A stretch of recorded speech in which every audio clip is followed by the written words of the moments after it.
আসসালামু আলাইকুম কলিজার আপুরা ভাইয়ারা সবাই কেমন আছেন? আশা করি ভালো আছেন। আলহামদুলিল্লাহ আমিও ভালো আছি, আপনাদের বোন। তো রোজকার মতন ভিডিওটা শুরু করলাম বিকেল থেকে।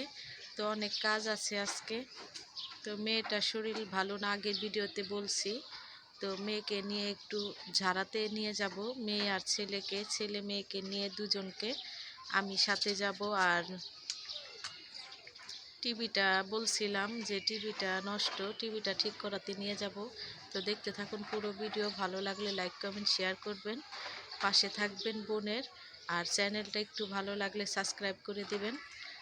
আর ভিডিওটির মাঝে ভুল ত্রুটি হলে ক্ষমার দৃষ্টিতে দেখবেন। তো আজকে ভিডিও বড় করব না, বাহিরে যাওয়া যাক। তো দেখতে থাকুন, ভালো লাগলে কমেন্টে জানাবেন। কলিজার আপুরা, এই যে টিভির দোকানে টিভিটা নিয়ে আসছি, টিভিটা দেখতেছে কি সমস্যা হয়েছে।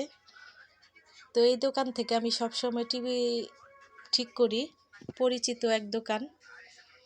এই যে আমি বসে রয়েছি, তারা দেখতেছে, বলছে আজকে ঠিক হবে না, কালকে নিয়ে আসতে।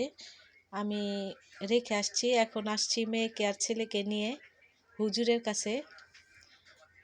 যারা যারা কেরানীগঞ্জে আছেন বুঝবেন, হাক্কানি মসজিদের পাশে বসে এই হুজুরের ঝাড়াটা অনেক ভালো।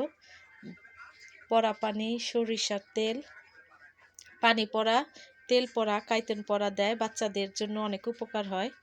তাই একটু ভাবলাম মেয়েকে আর ছেলেকে তার কাছ থেকে ঝাড়িয়ে নিয়ে যাই। তো এখানে আসছি। যারা যারা চিনেন কেরানীগঞ্জে এই হুজুরকে কমেন্টে জানাবেন।